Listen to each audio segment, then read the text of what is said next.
Bonjour à tous, Chiara D'Isaac est en direct du Salon de Genève. Nous sommes sur le stand Renault. Il y a énormément de monde évidemment autour de ce stand. Sur ce stand, parce que ce salon de Genève est particulier, deux citadines importantes, la 208, la Clio 5. La Clio 5 née en 1990, 16 millions d'exemplaires produits. Nous sommes avec Pierre Desjardins. Pierre, bonjour.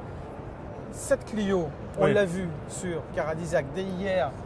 On a Alexandre Matal, on a fait le tour, on a livré tous les secrets, magistral d'hyper comme d'habitude. Toi, tu la découvres pour la première fois, d'emblée, changement stylistique où on continue et on ne change pas une équipe qui gagne. Comment tu sens ça? Moi, c'est la première fois que je la vois et j'ai l'impression de l'avoir déjà vue. C'est pas forcément, c'est ni une mauvaise chose ni une bonne chose. C'est-à-dire qu'on retrouve la silhouette de la Clio et puis dessus, c'est les derniers éléments stylistiques de la marque. Et ben, tu as cette signature lumineuse avec ces phares qui forment cet angle-là en forme de C. Et puis, tu as vraiment une face avant un peu de Mégane greffée sur une silhouette de Clio de l'ancienne génération. Et pourtant, c'est une toute nouvelle plateforme, la CFM-B. C'est-à-dire que ça n'a strictement rien à voir avec la Clio d'ancienne génération. Tout a été refait, tout est nouveau. Et du coup, malgré cet air un petit peu de déjà vu, c'est un modèle qui est totalement neuf. Et la silhouette sur le côté? Alors, tu as les proportions qui sont extrêmement similaires. Elle fait toujours 4,05 m, c'est-à-dire juste quelques millimètres en moins que celle d'avant, et elle garde un petit peu le même rapport entre la longueur du capot et la longueur de l'habitacle. Donc, on est quelque chose, c'est quand même familier. On est vraiment sur un best-seller de Renault, donc il ne faut pas brusquer les gens, il ne faut pas.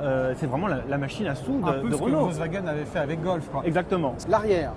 L'arrière, pareil, c'est un petit peu des feux de Clio d'ancienne génération, mais qui sont un petit peu étirés, parce que tu sais que maintenant, les Renault ont tendance à avoir des feux une bande de feux qui se rejoint. Là, on a une amorce, peut-être que ça viendra sur ce qui est des déjà évolutions. le cas sur la 208, tu as le bandeau. Exactement, maintenant c'est quelque chose qu'on retrouve chez beaucoup de constructeurs.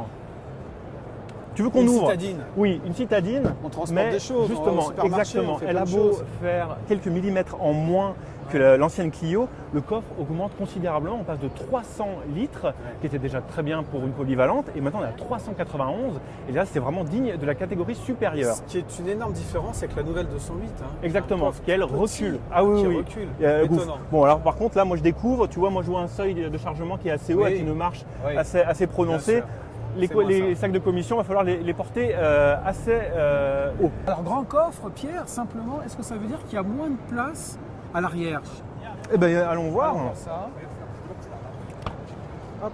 Alors, je ne sais pas comment il règle le siège avant.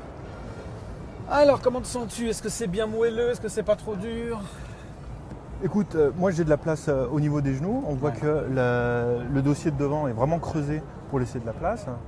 Et j'ai de la place à la tête, j'ai de la place aux jambes. Et puis surtout, autant la longueur s'est réduite en fait de quelques millimètres, autant en largeur, on a 7 cm de plus. Et du coup, je pense qu'on a une place centrale de la banquette qui est beaucoup moins symbolique qu'avant. Alors Pierre, je découvre l'intérieur de la nouvelle Clio et j'ai le sentiment que c'est une nouvelle voiture. Et puis j'ai le regard omnibulé attiré par cet écran, c'est incroyable. Ouais, alors déjà, on va poser les bases. Pardon. C'était pas difficile de faire mieux que celle d'avant. D'accord.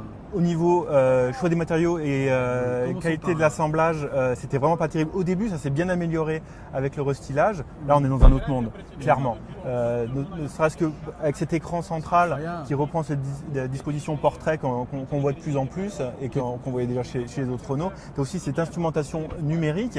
Ça, vraiment, il y a un très, très, très gros progrès. Après, au niveau de l'assemblage, qualité des matériaux, on voit aussi qu'une marche a été franchie. Ça reste quand même une voiture de très très grande diffusion, mais c'est quand même bien mieux. Aussi. Tout se passe comme si Renault avait lu nos critiques de la Clio 4 alors sur l'aménagement intérieur. Exactement. Et puis moi, ma première impression, c'est que je trouve que tu vois ce levier de changement de vitesse est assez élevé, et ça c'est bon d'un point de vue conduite sportive, ce qui n'est probablement pas la première destination de cette voiture. Et ça a l'air d'être tout à portée de la main.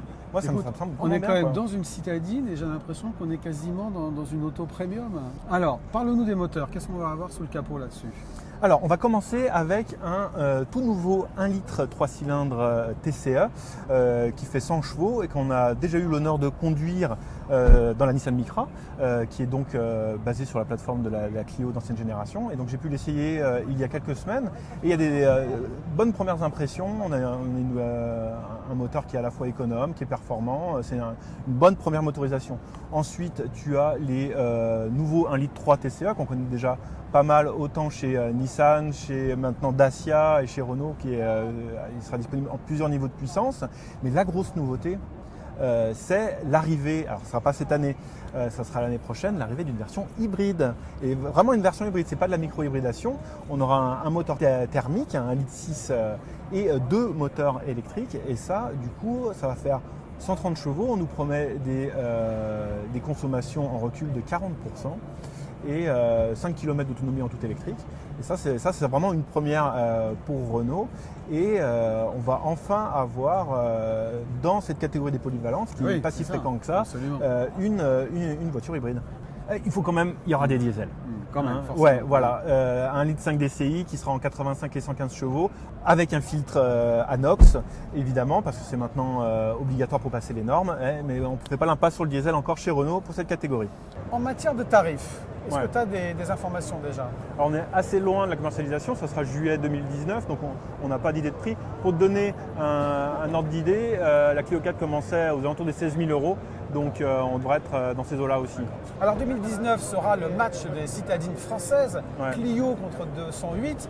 Tu as vu les deux, est-ce que déjà comme ça tu as Alors déjà, un petit sentiment? il y a quelque chose de très excitant, c'est que c'est très rare que la 208 et la Clio, c'est des sœurs ennemies, que les nouvelles générations sortent en même temps. Il y a toujours un petit peu une excuse en disant la nouvelle venue est forcément meilleure que sa concurrente qui est d'ancienne génération. Là, on a vraiment, ça démarre sur un pied d'égalité, et ça c'est très excitant. On a déjà... Tu as une petite préférence? Déjà, une préférence au niveau de l'habitabilité, on sait déjà que la 208, elle part avec vraiment plusieurs kilomètres de retard parce que la Clio fait mieux que la précédente, alors que la 208 fait moins bien que la précédente. Donc il y a vraiment un fossé entre les deux. Moi, je pars plutôt sur la Clio, surtout qu'il y a un choix différent après au niveau de l'électrification. Chez Renault, on compte au niveau de la 100% électrique, on compte un peu sur la Zoé. C'est pas vraiment la version électrique de la Clio, mais elle se place dans cette catégorie-là. On a en plus maintenant une hybride. Chez la 208, on sort à peine une électrique, la i208 qui va arriver. Et donc ce duel va aussi se faire là. Ça sera vraiment motorisation contre motorisation.